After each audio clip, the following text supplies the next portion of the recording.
Me võis... Okay. Alustame siis uuesti otsast peale. Nii, vabandust, väike tehniline viperus oli. Tere päevast, head investorid ja kõik teised, kes te meid täna vaatate ja kuulate. Alustame Infortar Grupi 2024. aasta teise kvartali tulemusi tutvustava veebiseminariga. Mina olen Infortari investorsuhete juht Kadri Laanvee ja koos minuga annab täna ülevaate Infortari tegevustest ja tulemustest Infortari tegevjuht Martti Talgre. Alustame tegevuse ja olulisemate sündmuste ülevaatsega 2024. aasta teises kvartalis ja seejärel peale presentatsiooni vastame meile saadetud küsimustele. Kui keegi veel soovib oma küsimust esitada, siis palume seda teha vajutades Teamsis Q&A nupule. Tänast esitlust salvestatakse ja see on hiljem kättesaadav Infortari investor veebis. Aga alustame siis ülevaatega ja esmalt annan sõnajärje üle Martile. Tere päevast minu poolt. Alustuseks siis paari sõnaga lühike tutvustus Infortari kohta. Infortari näol on tegemist ühe kõige suurema investeerimisettevõttega Baltikumis.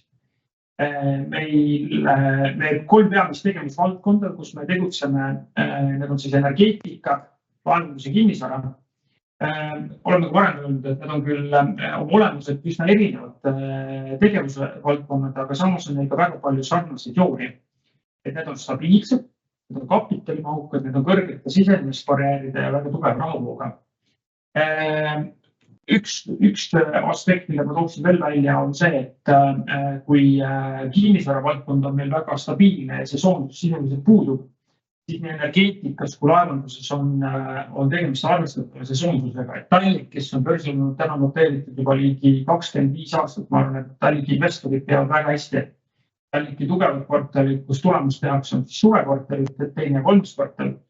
Ja siis talvisemad kvartalid, esimene ja 4. kvartal on alati natuke tagasihoidlikumad. Energeetika valdkonnas on pilt 180 kraadi teistpidi, ehk siis tugevad kvartalid on külmad kvartalid ehk esimene ja 4. kvartal. Ja siis teine ja 3. kvartal on need, kus finantstulemus on tavaliselt mõnevõrra tagasihoidlikum. Aga natuke veel Infortarist, et tänase seisuga on meie kõige suurem turg Soome. Eesti osa meie ärist on tänase päeva seisuga umbes 20%. Kui natuke nendest segmentidest rääkida, et siis energeetika valdkonna peamine investeering on meil Eesti Gaas, ehk siis regiooni juhtiv erakapitalil põhinev energiaettevõte, mille siis viimase 8 aasta jooksul oleme kasvatanud turuliidriks. Et viimasel ajal on meie turuosa regionaalsel gaasiturul Soomes ja Baltikumis umbes veerand. Meie kõige esimene investeering Tallink, oleme seal oma osalust jõudsalt kasvatanud, oleme jõudnud tänaseks ligi 47%. Ma arvan, et Tallinki osas liiga palju kommentaare lisama ei pea, et ma arvan, Tallink on investoride kogukonnale väga hästi tuntud. Ja nagu ma ütlesin, kinnisvara on siis meie kõige stabiilsem, aga 3 peamisest tegevusvaldkonnast kõige pisem. Me oleme ettevõtte loomisest peale keskendunud väga palju kasvule ja oleme tänaseks miljardi ettevõtte.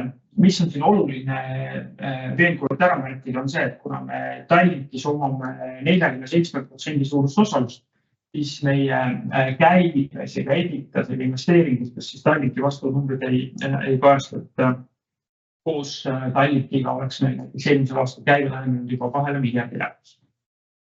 Nii, aga nüüd 6 kuu tulemuste juurde, et 2024. aasta on olnud meil väga tegus. Oleme suutnud võrreldes eelmise aastaga käive kasvatada. See aasta on siis meil 6 kuu käive olnud 576 miljonit eurot. Mis on siis suurim poole aasta käive, mida me oleme saavutanud. Ja selle juures oleme siis teeninud EBITDAt 76 miljonit eurot ja kooskasumit 73 miljonit eurot. Kui vaadata energeetika valdkonda, siis energeetika valdkonnas oleme suutnud endiselt veel tugevdada oma positsioone. Meie turuosa täna on siis 25%. Ja samuti oleme siis esimesel poolaastal oluliselt kasutanud energia müügimahte, et müüsime esimesel poolaastal 10 teravatt-tunni jagu energiat, siis võrdluseks on rohkem kui aastal 2022 kogu aastaga kokku. Ja tänaseks oleme ka siis suure osa eeloleva talveks vajalikest gaasivarudest ladudesse pannud. Mis on väga positiivne näha on see, et meie infrastruktuuri segment, mis pärast kasu omandamist oluliselt kasvas, on tegutsenud väga hästi. Oleme tulemustega väga rahul. Tallinki poole pealt, Tallinkil oli iseenesest suhteliselt tootuspärane teise kvartali tulemused. Peame siin meelest pidama, et Tallinki tulemusi kindlasti mõjutab makropilt, ehk siis üldine majanduskeskkond, ja see on olnud nüüd ju 10 kvartalit järjest languses. Selles vaates fakt, et Tallink on suutnud oma mahtusid hoida ja toonud üsna soliidse finantstulemused, et seda on hea näha. Ja meie vaates meil on väga sümpaatne see, et Tallink on suutnud jätkuvalt vähendada oma võlakoormust, Tallinkil on tugev likviidsus. Ehk kokkuvõttes Tallinki kohta võib öelda, et Tallinkil on väga tugev finantspositsioon. Ja kinnisvara valdkonnas jätkame siis oma poolel olevate arendusprojektide ehitamisega, et Rimi logistikakeskus peab siin selle aasta lõpuks saama kenasti valmis. Samamoodi siis Pärnu silla ehitus läheb kenasti plaani pärast. Kui rääkida veel esimesest poolaastast, et siis see on olnud igati aktiivne investeeringute mõttes, et oleme teinud mitmeid uusi asju. Omandasime siis enamusosaluse Halinga piimafarmis, suurendasime oma osalust Tallinkis 4,5% võrra. Avasime oma esimese päikesepargi Lätis ja siis ka juuni lõpus andsime teada oma kavatsusest teha siis vabatahtlik ülevõtmispakkumine kõikidele Tallinki aktsionäridele. Ja vaadates meie üldist positsiooni peale väga tugev likviidsus ja see annab meile väga hea platvormi selleks, et jätkata edasiste investeeringutega ärikasutamiseks. Aitäh, Martti, võtan siit kohalt nüüd sõnajärje üle ja järgnevalt näitaksime teile teise kvartali tulemusi. Siia kõrvale oleme siis lisanud võrdluseks 2023 täisaasta ja ka 6 kuud, et 6 kuu numbrid on need, mida me siis ettevõtte ise just eelkõige jälgime. Importer Group konsolideeritud teise kvartali müügitulu oli 204 miljonit eurot ja see kasvas võrreldes eelmise aasta sama perioodiga 15,8 miljonit. Järgnevalt oleme slaidil siis välja toonud EBITDA, mis on meil ettevõtte siseselt samuti üks oluline kasumlikkuse näitaja ja EBITDA oli siis 76 miljonit eurot ning poolaasta puhaskasum 73 miljonit eurot. Tasub siis jälle üle korrata, et nendes numbrites rida-realt Tallink täna konsolideeritud ei ole. Importeri omakapital ulatus käesoleva aasta 30. juuni seisuga 840 miljoni euroni ja varade maht oli 1,5 miljardit eurot. Ja korraks puudutasime juba likviidsust, et siin slaidi peal näete siis ka vabaraha jääb 185 miljonit eurot. Tooks siinkohal veel välja siis selle, et see rahajääk on arvestatud peale esimest dividendimakset, mis toimus juunis ja järgmine dividendimakse on meil siis detsembris. Ettevõtte siseselt jälgime tähelepanelikult veel investeerimislaenude ja EBITDA suhet, mis siis hetke seisuga oli 2,1, et samuti heal tasemel oleme seda hinnanud. Viimased 2 aastat on ettevõtte kasv olnud väga märgatav ja seda eelkõige siis välisturgudel. Puudutame tänasel webinaril ka igat ärisegmenti eraldi ja ma annaksingi siin kohal jälle sõnajärje tagasi Martile, et siis rääkida igast segmendist täpsemalt. Aitäh, Kadri! Et siis järgnevalt teen kiire ülevaade, vaatame 3 peamise segmendi esimese poolaasta tulemustest, et alustame pihta siis energeetikas. On järgmises slaidi panna. Energeetika valdkonnas on kõige olulisem see, et me oleme suutnud oma positsioone jätkuvalt tugevdada, et esimese poolaasta jooksul müüsime 40% rohkem energiat kui eelmisel aastal. 10 teravatt-tundi, et lihtsalt nagu võrdluseks, et aastal 2021, mis siis oli nii-öelda enne sõjajärgne aasta, et siis oli meie kogu aasta maht 11 teravatt-tundi ja aastal 2022 oli siis 8 teravatt-tundi. Et oleme see aasta 6 kuuga müünud juba rohkem kui aastal 2022 ja ligi sama palju kui aastal 2021. See on peaasjalikult tulnud siis sellest, et me oleme väga oluliselt suutnud kasvatada oma turuosa, et näiteks aastal 2019 oli meie regionaalne turuosa 7% ja tänaseks oleme selle kasvatanud 25%, et oleme siis selle turu kõige suurem tegija. Mainisin seda enne ka korra juba, et infrastruktuuri valdkond on meil nüüd võrreldes varasemaga oluliselt kasvanud. Pärast seda, kui me soetasime Lätis ettevõtte nimega Kaso, on infrastruktuuri osakaal meie energeetika tulemuses väga oluliselt kasvanud. Infrastruktuuril on väga omane see, et ta on reguleeritud, ta on stabiilne ja annab väga tugeva platvormi meie tulemustele. Et ma arvan, et võrdluses mõned aastad tagasi on meie business mix energeetikas muutunud oluliselt rohkem tasakaalustatamaks ja oluliselt stabiilsemaks. Suvel on väga oluline omane see, et me varume gaasi ees olevaks gaasiaastaks, oleme siis täitnud gaasiladusid Lätis, Poolas ja nüüd ka Saksamaal. Meie ambitsioon on oma regionaalset haaret kasvatada, et oleme toimetamas Poolas, aga see aasta siis toimetame juba ka Saksamaa hulgiturul ja oleme siis soetanud ka ladustamisvõimsusi Saksamaal. Ja oleme seda varasemalt kogu aeg rõhutanud, et Eesti Gaasi Fortari energeetikaettevõttena tururiski ei võta, ehk siis kui gaasihinnad tõusevad või langevad, sellel otsest mõju meie finantstulemustele ei ole. Et juhul kui hinnad tõusevad, siis iseenesest see meie vaatest on negatiivne trend, tähendab seda, et energia muutub kallimaks ja võib-olla seda tarbitakse vähem. Aga me oleme positsioonid kogu aeg ära hedžinud ja lisaks on oluline ka see, et vaadates meie füüsilise tarne poolt, siis oleme ka seda harjutanud, et kasutame erinevaid tarneallikaid, kasutame erinevaid terminale, kõik selleks, et tagada, et meie tulemused oleksid stabiilsed ja ette planeeritavad. Kui nüüd liikuda edasi Tallinki juurde, siis Tallink on meil kõige esimene investeering, on Tallink läbi aastate oluliselt oma osalust suurendanud, sest me usume Tallinki mudelisse. Tallink otse loomulikult COVID sai kõvasti pihta, aga tänaseks on tulemused normaliseerunud. Kindlasti 2022 aasta oli erakordselt hea ja hetkel tundub, et selle aasta tulemus 22 tulemusele jääb mõnevõrra alla.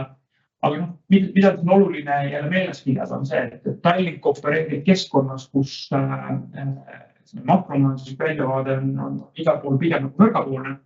Selles vaates fakt, et Tallink on suutnud oma mahtusid hoida, on väga julgustav, et iseenesest, kui Tallinki numbreid vaadata ja kui kuulata, kuidas siis Tallinki juhtkond oma tulemusi on kommenteerinud, et siis põhijärist ehk siis reisijate veost tulemused on üsna võrreldaval tasemel, nagu nad olid aasta tagasi. Oluline erinevus on lihtsalt see, et laevade prahtimise kulud on sellel aastal võrreldes eelmise aastaga olnud väiksemad. Järgmisel slaidil on ka siis ülevaade kvartaalsetest numbritest, siis nii mahtude poole pealt kui käibe EBITDA poole pealt. Ja siit on nagu näha seda, et Tallinki finantstulemus mõnevõrra on jäänud ikkagi eelmise aasta tulemusele alla. Oluline on siin kindlasti arvesse võtta ka seda, et lisaks faktile, et meie frahtimiskulusid on olnud väiksemad, siis teises kvartalis Tallink maksis dividende üle mitme aasta ja seetõttu siis täiendav tulumaksu kulu, mis teises kvartalis võeti, oli siis negatiivse efektiga meie kasumlikkusele. Liikuda nüüd edasi kinnisvaraärisegmendi juurde, siis kinnisvaraärisegment on meie 3 peamisest segmentist kõige pisem, aga samas kõige stabiilsem. Oma 113,000 ruutmeetriga, mida me välja rendime, oleme siin Eesti mõistes üks suuremaid kinnisvaraomanikke ja meie portfell on väga kenasti hajutatud. Meil on kokku 17 erinevat objekti, nii kontorihooneid, hotelle, logistikavarasid ja palju muud. Me ka selles segmendis tegeleme portfelli laiendamisega, et aasta lõpuks peaks valmis saama uus Rimi logistikakeskus ja meil on siin mitmed teised objektid, millel on ehitusluba, aga arengutes nendes osas anname teada siis, kui selleks on õige aeg ja teeme seda siis börsi vahendusel. Üldse kinnisvarale on omane see, et kus portfell kasvab ja samamoodi rendilepingud indekseeritakse, siis see kõik toob kaasa tulemuste kasvu, et teise kvartali vaatest eelmise aastaga võrreldes tulud on kasvanud selles segmendis 15% ja puhas renditulu ligi 20%, et oleme oma kinnisvara tegemisega kenasti rahul. Ja kui nüüd presentatsioon kokku võtta, siis Infortari eesmärgiks on olnud kogu aeg luua siis kriisikindel ettevõte ja selleks oleme siis oma investeeringud hajutanud neid nii riikide vahel kui ka segmentide vahel. Et erinevad segmendid, energeetika, laevanduse kinnisvara on kõik oma olemuselt ikkagi suhteliselt stabiilsed. Kõrgete sidemisbarjääridega, tugev rahavooga, kapitali intensiivsed ja neid valdkondi me kindlasti tahame kasutada ka edaspidi. Vaadata meie viimaste aastate investeeringunumbreid, siis need on olnud päris märkimisväärsed, et sellel aastal oleme 6 kuuga investeerinud umbes 40 miljonit, aga vaadates viimast 3,5 aastat, siis see number tegelikult ületab juba 300 miljonit eurot, mis me oma äri kasutamisse oleme panustanud. Me ise usume, et meie edu baseerub meie võime kohaneda, ehk siis kasutada ära tekkivaid võimalusi, olla agiilsed ja me seal vaatame ikkagi kogu aeg uusi investeerimisvõimalusi. Selles mõttes see Hallingi investeering oli hea näide sellest, kuidas me siis uude valdkonda otsa vaatame. Ja ma arvan, et selles mõttes, et mis meil kindlasti on toeks on see, et meil on väga tugev likviidsuspositsioon, meil on tugev kompetents, et me majandame natuke nagu business as usual. Ja me ise näeme seda, et see hajutatud portfell munade hoidmine erinevates vormides on kindlasti õige valik ja õige otsus, et see tagab meile siis tugeva ja hajutatud rahavoog, mis siis annab meile võimaluse jätkata oma investeerimisportfelli kasutamist. Aga siinkohal praegu presentatsiooni kokku ja läheks küsimuste juurde. Ja aitäh, Martti, et meil on saadetud juba päris palju küsimusi ja nagu lubasime, siis vastame kõigile.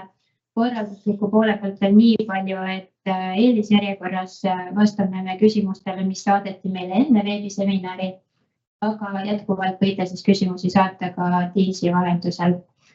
Esimene küsimus, et võrreldes esimese kvartaliga on teise kvartali tulemused nõrgemad, millest on see tingitud?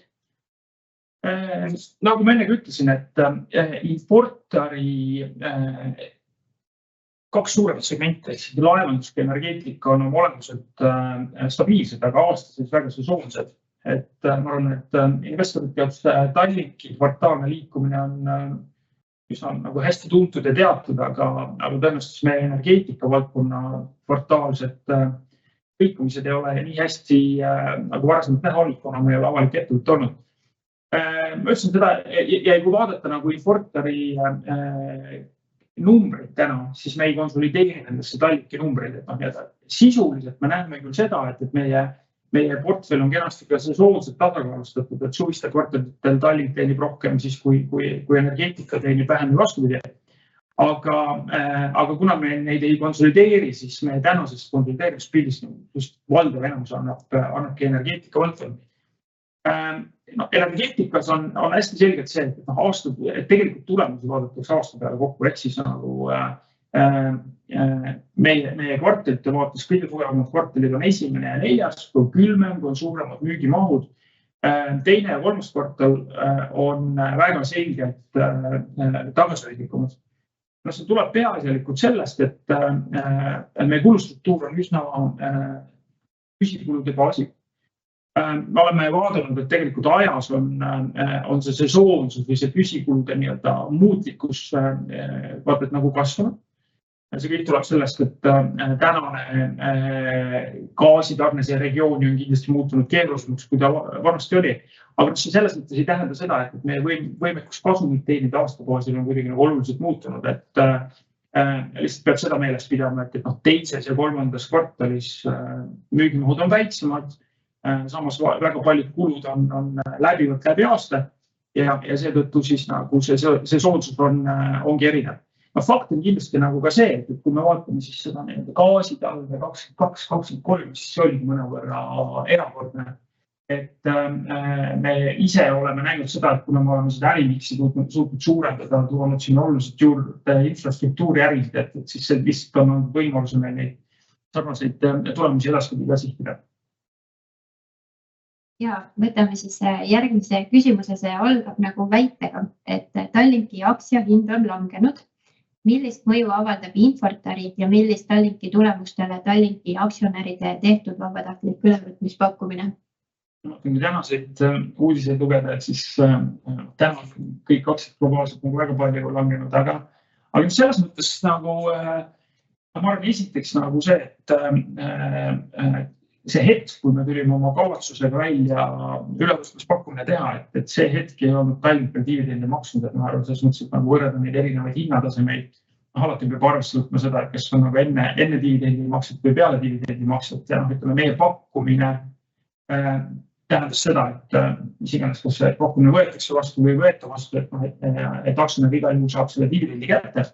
Aga selles mõttes selle pakkumise tegemine meie vaatest, selle eesmärk oli see, et me tegime selle kõikidele aktsionäridele, kohtime kõiki võrdselt, aga meil ka endale tundus see, et tõenäoliselt kohalikule ja investorile see võib-olla ei ole väga atraktiivne, sest ütleme väiksemate koguste jaoks on nagu Tallinna börsi likviidsus ju väga okei.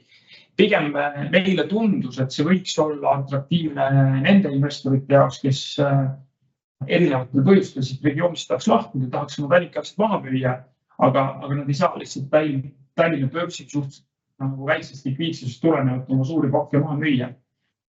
Et mis selle pakkumise tulemus täpselt on, ega me nagu täna ei saa veel kommenteerida, et meil on plaanis sellest rääkida kolmapäeval, aga eks me siis nagu näeme, et meie vaatest igal juhul on aru saada, et ütleme need, kes jäävad siis kes pakkumist vastu võtta, järelikult Tallinkisse usuvad ka pikaajaliselt ja meil on väga hea meel, et Tallinkil on selline aktsionäride ring.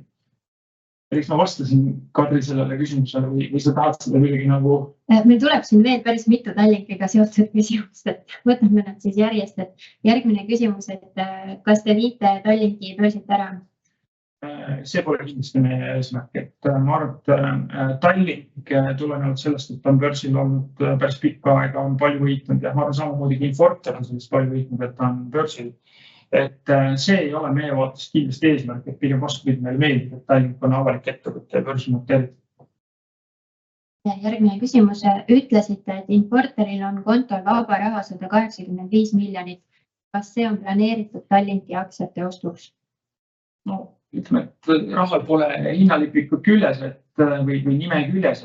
Tegelikult on see, et meil on kontodel vabalaselt vahendad 185 miljonit eurot. Tegelikult meil on ka täiendavaid siis nagu laenulimiite, et meie kogu likviidsus on tegelikult isegi veel soliidsem. Aga juhul, kui tõesti peaks rakenduma selline stsenaarium, et kõik Tallinki aktsionärid soovivad oma aktsiad müüa, siis meil on selleks vahendid olemas. Me küll arvame ja kuulates ka, mida siin investor kogukond räägib, et see tõenäoliselt ei ole väga realistlik stsenaarium, aga fakt on nagu see, et meil on kuiva püssirohtu, mida me saame investeeringuteks äri kasutamiseks kasutada. Aga ikkagi veel täpsemalt tahab nüüd investor teada, et olemusjäävad likviidsed vahendid, mis Infortaril on enne talve, kui siis käibekapitali vajadus on niigi kõrge, et kas pakkumiseks kasutatakse laenuraha või siis enda raha? Päris detailidesse ei lähe, aga otse loomulikult me oleme enda selle stsenaariumi läbi mänginud, et kui peaks juhtuma see, et meile pakutakse siis kõik need 53% aktsiaid, ja selleks on meil vahendid olemas. Ja nagu ma enne ütlesin, meil on tegelikult olemas ka veel täiendavaid likviidsusliine just käibevahendite vajaduse finantseerimiseks. Nägime aastal 2022 väga selgelt, et üks osa riskijuhtimisest on see, et ettevõttel peab olema tugev likviidsuspuhver.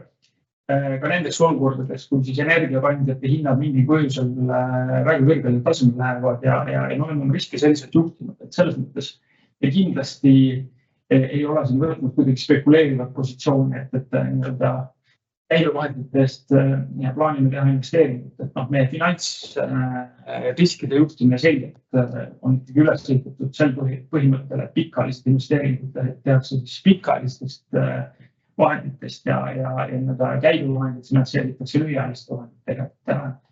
Et selles mõttes me oleme juhul, kui peaks tekkima stsenaarium, et meile pakutakse müüa enamust kogu sellest pakkumisest, et kui me etsi, siis üle 210 miljoni euro oli kogu selle 53% väärtus selle hinnaga, mis me pakkusime, et meil on selleks vahendid olemas, me oleme seda tehingut võimeliselt tegema.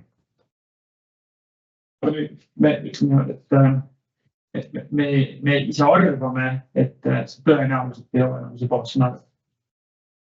Aitäh, et siin üks investor palub veel kord selgitada siis kapitali osaluse meetodil kajastatud kasumirida ja teine küsimus on tal ka, et kas ta saab õigesti aru, et Tallink on Infortari aruandes kajastatud 1,06 eurose aktsiahinnaga. Ma olen tõenäoliselt Kaldi oskab neid numbritega siin paremini aidata, aga Tallink on meie aruandust kajastatud oma bilansilise väärtusega. Ma arvan, et see ajas muutub, et ma arvan, et täna on pigem umbes nagu 1 euro, sest Tallink maksis vahepeal ka dividende välja. Aga Tallinkit me tõesti oma aruannetes kajastame siis kapitali osaluse meetodil. Seal on üks oluline asi, iseenesest nagu siiski oluline asi, mida meeles pidada, et samas me oleme moodustanud passiva poole peale reservi siis Tallinki möödunud aastate kasumi osas, ehk siis me oleme siin tulumaksu välja arvestanud, et neto hind, millega me Tallinki aktsiad oma bilansis oleme kajastanud, on ikkagi mõnevõrra madalam kui euro.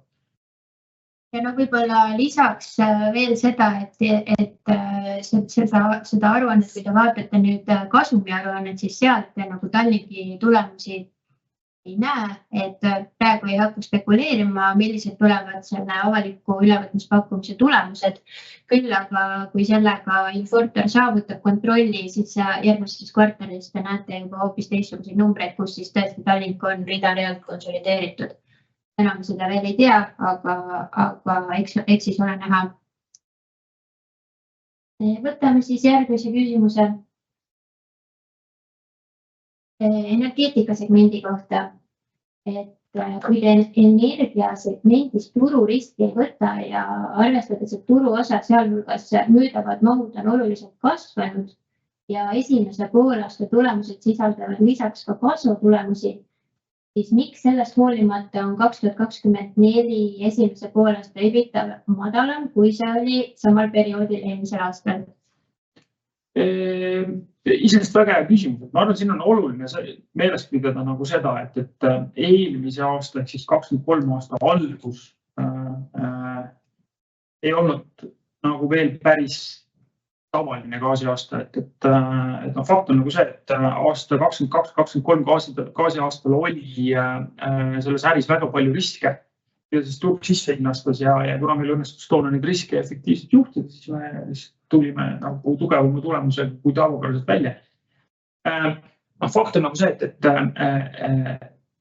tavaturu olukorras teenida sama palju kasumit, nagu me tol aastal puhtalt gaasimüügist teenisime, ei ole võib-olla nagu ootuspärane. Aga samas on hästi oluline see, et me oleme varade baasi kasvatanud ja nagu asendanud siis sellist nagu gaasimüügist tulenevat rahavoogu siis infrastruktuuri rahavooga. Ja see ongi põhjus, miks meie oma tulemusi hinnates tegelikult vaatame nagu aasta tulemust kokku, et kui meil kvartal 2 versus kvartal 2 olid erinevused täitsa märkimisväärsed, siis pool aasta baasil oleme suhteliselt sarnases kohas, kus me oleme aasta tagasi. Ja selles mõttes, et 23 tulemusi tervikuna siiski, ma arvan, ka investorid pidasid üsna erakordseks. Ehk selles mõttes me ise arvame, et me liigume mööda väga head kurssi praegu. Oleme liigume paremas tempos kui aastal 2022, suhteliselt sarnases kohas nagu aastal 2023, et veel poolt vaadatuna meie teise kvartali ja siis kogu esimese poolaasta finantstulemused on üsna ootuspärased. Aitäh ja siis lõpetuseks lähme siis korra meie infrasegmenti ka, et milline on ehitusettevõtete töös olevate objektide rahaline kogumaht ja mis teil on nii-öelda pipeline'is? Ma arvan, Kadri, seda vist ei ole toonud aruandes välja, et nii detailsele küsimusele eraldi vastata on keeruline. Ma arvan, et see kirjas, et 66 000 ruutmeetrit arenduses olevat pinda. Ja see puudutab meil siis nagu kinnisvara segmendi poolt, aga ma arvan, mis puudutab siis nagu ehitusettevõtte tööd, et seal meie fookus hästi selgelt on tegelikult siis infrastruktuur ehitused, küll natuke on seal portfellis ka siis üldehitust, aga selles mõttes nagu konkurentsiolukord siis infrastruktuuris on kuidagi nagu põnevam, et ma arvan, et seda infot on võimalik leida kindlasti kui kuskilt riigihangete registrist, aga ütleme suurim objekt, mis meil täna töös on Pärnu sild, läheb kõik kenasti plaanipäraselt. Siin on ka rida nagu väiksemad objekte, mis me seal nagu tegutseme. Kindlasti me lööme kaasa siis nagu gaasitorustike ehitamises, keskküttetorustike ehitamises, siis nagu elektrivaldkonna ehitamises. Et selgelt see tundub vähemalt meie vaatest see osa insenerehitusest, kus täna võimalus kasumit teenida on parem kui ma arvan üldehituses tervikuna. Aga et siis konkreetselt päevast numbrit. Me ei saa kahjuks avaldada, et kui midagi suurt ja olulist pipeline'i tuleb, siis kindlasti antakse sellest investoritele teada ka börsiteate vahendusel. Aga tänaseks tuli veel üks küsimus.